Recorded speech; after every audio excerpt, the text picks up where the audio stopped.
দেখো এখানে আমি বিরিয়ানি সব জোগাড় করে নিয়েছি। এই যে বিরিয়ানির চালটা ভিজিয়ে রেখেছি ধুয়ে, আলুটা ধুয়ে রেডি করে রেখেছি।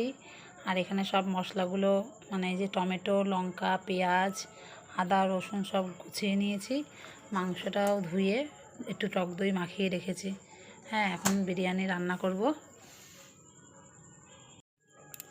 এগুলো সব আমি এখন মশলা করে নেবো এক এক করে।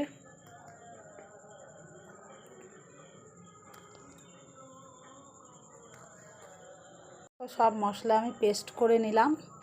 আর এদিকে আমি গ্যাস ধরিয়ে কড়াই বসিয়ে আগে মাংসটা করে নেব, ঠিক আছে? তারপর পরে আসছি আবার। কড়াইটা গরম হয়ে গেছে, আমি তেল দিয়েছি, তেলটা একটু গরম হয়ে নিক।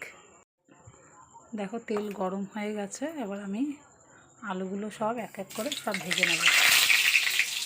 আর জল ছিল এর জন্য ছিটে উঠেছে।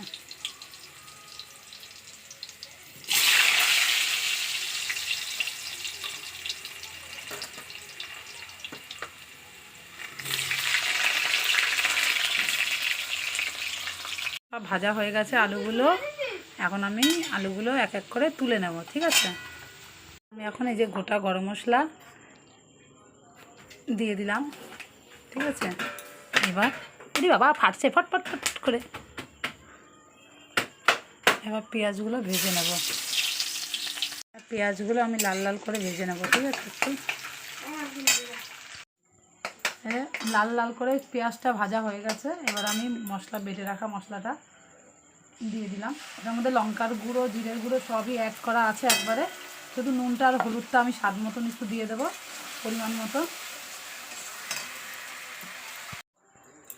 এই যে মশলার একটু জলটাও দিয়ে দিলাম মিক্সিটা ধুয়ে, কারণ আমরা তার মধ্যে আমি এই টমেটোটাও অ্যাড করে দিলাম। পরিমাণ মতন একটু হলুদ দিয়ে দেবো, পরিমাণ মতন হলুদ দিয়ে দিলাম।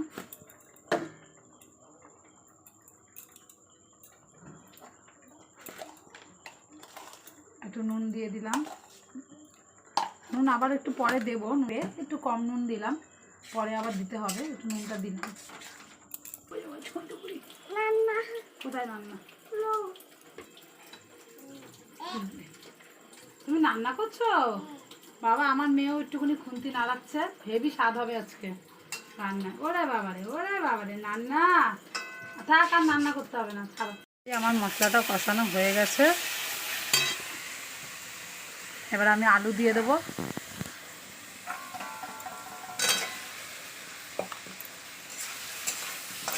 আলু দিয়ে মাংসটা টক দই মাখিয়ে রেখেছি, এটাও আমি দিয়ে একটু কষিয়ে নেব। এর সঙ্গে একবারে আলুটাও সেদ্ধ হয়ে যাবে।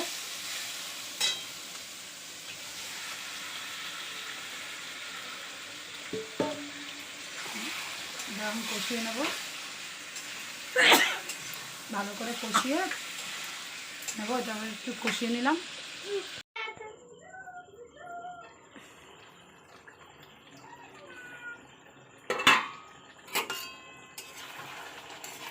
দেখো কত তেল ছেড়েছে।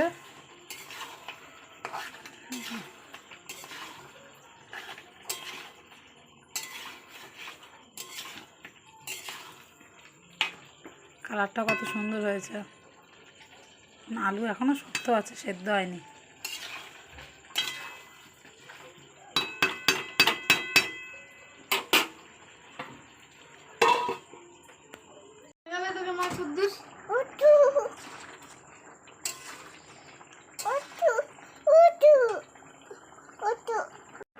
দেখো আমার মাংসটা পুরো কষানো হয়ে গেছে। এবার একটু দেখে নেব আলুগুলো সিদ্ধ হয়েছে নাকি খুন্তির মাথা দিয়ে। মনে হচ্ছে আলু সেদ্ধ হয়ে গেছে, তবুও হয়ে গেছে। এবার নামিয়ে নেব আমি।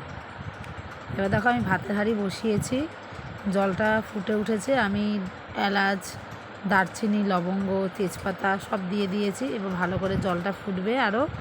তারপরে আমি একটু একটু নুন দেব, নুন আর একটু সাদা তেল দেব, দিয়ে ভালো করে জলটা ফুটবে।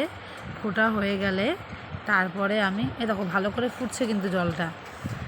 ভালো করে ফুটলো, এবার আমি চাল দিয়ে দিলাম।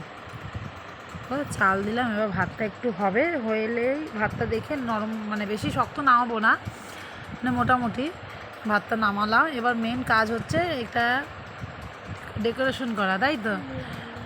লেয়ারটাই হচ্ছে মেন কাজ।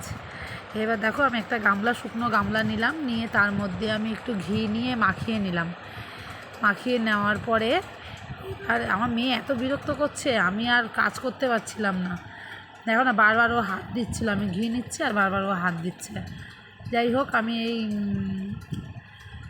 ঘিটা গামলায় মাখিয়ে নিলাম। এবার একটু দুধ নিয়ে তার মধ্যে, দুধের মধ্যে একটু সামান্য ফুড কালার, যেটা হয় ফুড কালার, ওটা একটু নিয়ে নিলাম কালার হওয়ার জন্য। আর এক ঢাকনি গোলাপ জল, এক ঢাকনি গোলাপ জল আর এক ঢাকনি কেওড়া জল, না আগেরটা গোলাপ জল ছিল, এটা কেওড়া জল। যাই হোক, আগেরটা কেওড়া জল ছিল, এবার গোলাপ, একই ব্যাপার। যাই হোক, হ্যাঁ, এবার মিশিয়ে নিলাম এটা ভালো করে। তার মধ্যে ঘিয়ের, এই যেটা আমি ঘি মাখিয়ে রেখেছিলাম গামলার মধ্যে, সেখানে আমি ভাতটা দিচ্ছি।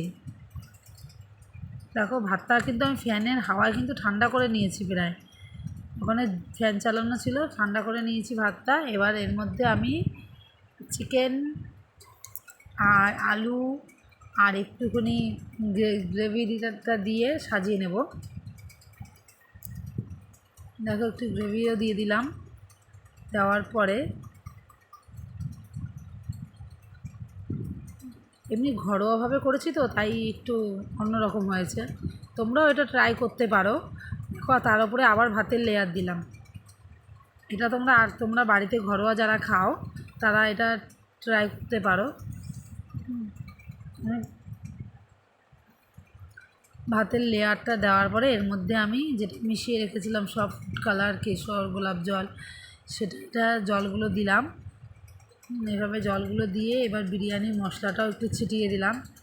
ছিটিয়ে দিয়ে আবার গরম মশলাও দেবো, সরি গরম মশলা না তো, ঘি। হ্যাঁ, একটু ঘি দিলাম। ঘি দিয়ে তার উপরে আবার ভাতের লেয়ার দেবো, এরকমভাবে আরেকবার দেবো। নিচের ভাতগুলো তো গরম ছিল, উপরে ভাত তো ঠান্ডা হয়ে গেছে। যাই হোক, এবার এরকমভাবে আরেকটা লেয়ার যাবে, এরকমভাবে 2-3টেই লেয়ার যাবে। এভাবে আরেকটা লেয়ার যাবে, লেয়ার গিয়ে তারপরে আমি এর মধ্যে এর ওপরটায় একটা ঢাকনি দিয়ে চাপা দিয়ে, শিলনোড়া দিয়ে চাপা দিয়ে একটা তাওয়ার ওপরে আমি 10 মিনিট হাই লেভেলে, মানে গ্যাসটাকে 10 মিনিট হাই করে রাখবো। তারপরে 10 মিনিট পর আমি লো করে দেবো। হ্যাঁ, লো করে দেওয়ার পরে পুরো একদম দম হয়ে যাবে, দমে রাখা হয়ে যাবে। তোমাদের যদি ভালো লাগে আমার এই রেসিপিটা, প্লিজ কমেন্ট করো, আর একবার বানিয়ে অবশ্যই খেয়ে দেখো কেমন লাগে। ঘরোয়া, পুরো ঘরোয়া। আমি তো এইভাবেই একটু বানাই, জানি না কার কীরকম লাগে, আমার তো খুবই ভালো লাগে। দেখেছো, আমি কিন্তু ওরকমভাবে আরেকটা লেয়ারও দেবো।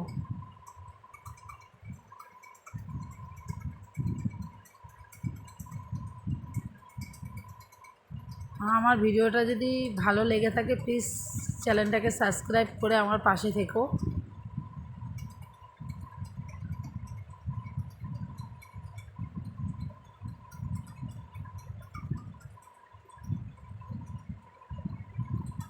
দেখো আমার মেয়ে এত ডিস্টার্ব করছে, এত জ্বালাতন করছে।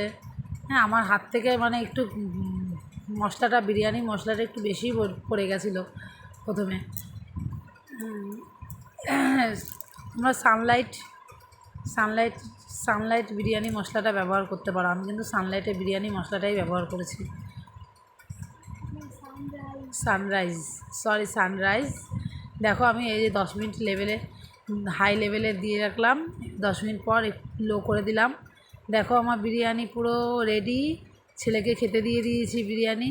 প্লিজ ভালো লাগলে কমেন্ট করো। দেখেছো কালারটা কত সুন্দর হয়েছে? বাড়িতে তোমরা ঘরোয়াভাবে এভাবে করে খেতে পারো।